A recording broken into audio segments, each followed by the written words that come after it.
madaxweyne farmaajo ayaa weli ku oodan filla Soomaaliya tan iyo markii uu bilowday sahanka doorashada oo laga joogo ku dhawaad 2 sano farmaajo waxa uu xirtay albaabada filla Soomaaliya madaxweynaha waxa markii hore lagu eedeyn jiray inuu san qabin kalsooni shacab oo uu goobaha bulshada u soo xiran jiray jaakadaha aan xabadu karin balse hadda socodkiiba waa joojiyay tan iyo markii uu madaxweyne farmaajo isku dayay muddo kororsi oo siyaasiyiinta mucaaradkuna diideen dagaalna uu ka dhashay waxa la xaqiijiyay in ilaa 6 munaasabadood oo dadweynaha loo sii sheegay inuu madaxweynuhu imaan doono inuu saacadihii ugu dambeeyay ka baaqday waxa aad loola yaabay in qaarkood ay ka dhaceen tiyaatarka qaranka oo aad loo ilaaliyo haddana daqiiqadii u dambeeyay ayaa dadka lagu wargeliyay dhowr jeer inuu madaxweynihii baaqday taas beddelkeeda ra'iisul wasaare maxamed xuseen rooble wuxuu bilaabay inuu si weyn u soo dhex galo bulshada wuxuu bishii ugu yaraan 2 jeer booqdaa goobaha dadku isugu yimaadaan sida hoteelada badda liido guryaha odayaasha dhaqanka iyo safarro gobolada ah toddobaadkan ra'iisul wasaare maxamed xuseen rooble ayaa safar ku soo mari doona gobolada qaar xafladaha ay qabsadaan bulshada caadiga ah ama kuwa siyaasadda ayuu sidoo kale mar walba tagaa ra'iisul wasaaruhu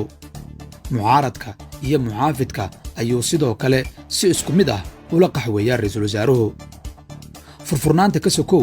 rooble wuxuu u muuqdaa siyaasi aan cadaawad iyo cabsi qabin toddobaadkan wuxuu u lugeeyey oo uu safar dhulka ku tegay magaalada balcad ee gobolka shabeellaha dhexe waa xilli doorasho oo xasaasi ah waxaa muddooyinkii la soo dhaafay waddadaasi ka jirtay cabsi badan laakiin rooble wasiirradiisa qaar iyo hogaamiyaha hirshabelle cali guudlaawe waxay qaateen go'aan dhiirigelinaya dadka rajada ka leh dowladnimada madaxweyne farmaajo iyo dadka degan caasimadda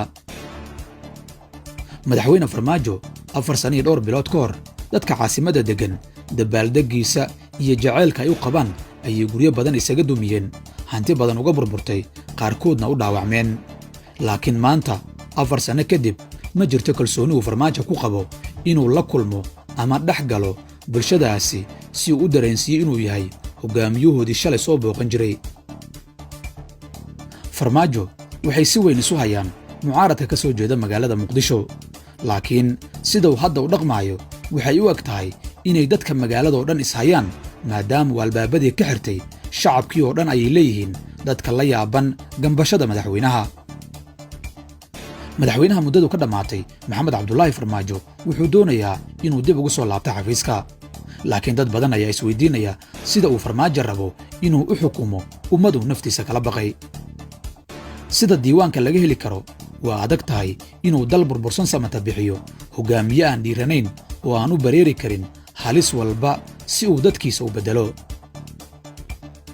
su'aalaha ugu badan ee muqdisho yaalla waa sababta uu rooble ugu dhex nool yahay bulshada magaalada farmaajona isugu ooday filla Soomaaliya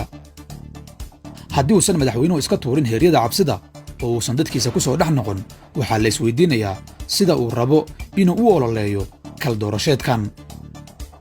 dadka qaar waxay leeyihiin shaqaalihiisa ololaha ayaa dadka u tagaya oo codka iyo taageeradaba u weydiinaya balse isagu ma rabo inuu bannaanka yimaado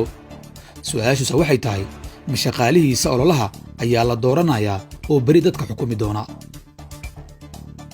xarunta filla Soomaaliya dhinac walba ayaa laga xiray meelaha qaar dadka lugta ah ayaa loo diidaa inay maraan madaxweyne farmaajo 5 sano ku dhawaad ayuu xafiiska joogaa